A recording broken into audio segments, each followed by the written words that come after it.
શાક માર્કેટ માર્ગ ઉપર દબાણ હટાવાયું. શહેરમાં વ્યાપક પ્રમાણમાં દબાણ છતાં એક માર્ગ પરનું જ દબાણ હટાવાયાનો આક્ષેપ. વિગતવાર વાત કરીએ તો બગસરાના અનેક વિસ્તારોમાં લારી ગલ્લા રેકડી ધારકો દ્વારા દિન પ્રતિદિન દબાણ વધારવામાં આવી રહ્યું છે. તેવા સમયે દબાણ હટાવવાની કામગીરી બાબતે રિપોર્ટ માંગવામાં આવ્યા બાદ આજે દબાણ હટાવી એક મુખ્ય માર્ગનો ખુલ્લો કરવા માટે કામગીરી હાથ ધરવામાં આવી છે.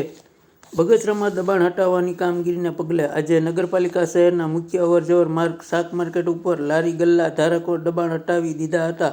આ સમયે થોડીવાર ઘર્ષણ થયું હતું, પરંતુ આખરે તંત્રએ લાલ આંખ કરતા દબાણ ધારકોએ પોતાનું દબાણ સ્વૈચ્છિક હટાવી લેવા તૈયારી બતાવી દીધી હતી.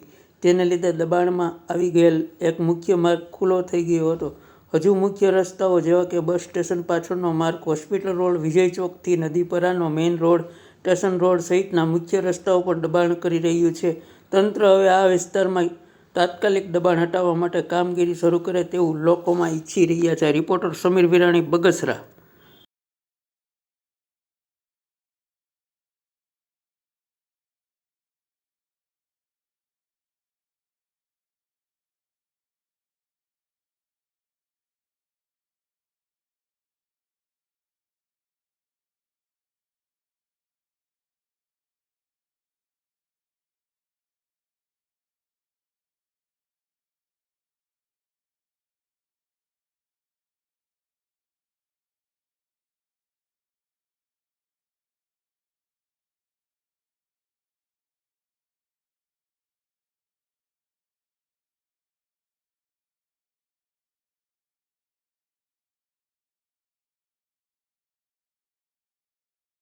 ચીફ ઓફિસર સાહેબ ક્યાં ગયા?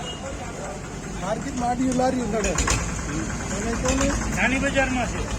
આખી નાની બજાર ગોંડોલી. શું કહેશો, આજ કઈ રીતનું દબાણ હટાવવું હતું, શું હતું? દબાણ હટાવવામાં એવું હતું કે કાલ રાત્રે અહીંયા માયક પડ્યું કે સવારે અહીંથી લઈ લેજો, તમારી જે રેકડીઓ છે, કેબિન છે, નકર સવારે જેસીબી ફરી જાય. એટલે અમે કોઈ એવું સમજ્યા નહીં કે આ 2 દિવસનું કીધું હતું. સવારે આવીને સીધું જેસીબી આવી ગયું છે. એની જગ્યાએ સીધું અત્યારે આવી ગયા બધા જેસીબી ને બધું લઈને કે લઈ લો, નકર ઉપાડી લઈને અમારો જે આ બધું પાછળ છે એ બધી જો ભાંગી તોડી નાખવામાં આવ્યું છે.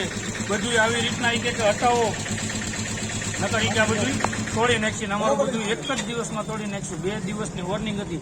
અને આ પહેલા આજથી 1 થી 1.5 મહિના પહેલા તો 20-20 રૂપિયા અહીંથી અમારી પાસે ભાડું લઈ જતા હતા, પણ આ લોકોએ ભાડું બંધ કરી દીધું. એટલે અમને મનમાં થઈ જ ગયું હતું કે આ લોકો અમારી પથારી ફેરવવા માંગે જ છે. બધે ગેરકાયદેસર બધું ચાલુ છે. આખું માર્કેટ ભર્યું છે, ગોંડલિયા ચોક આખું બગસરા ભર્યું છે. ખાલી નિશાળ દારૂ વેચાય છે, બધું હાલે છે. દારૂ વેચાય છે. જો અહીંયા નાકામાં હા, બધું ખુલ્લે આમ અમે અહીંયા શાંતિથી ધંધો કરી છે. તો અમને અહીંયા અમારું પાડી નાખ્યું. શાંતિથી અમારે અત્યારે 30-40 હજાર રૂપિયા ક્યાં લેવા જવું?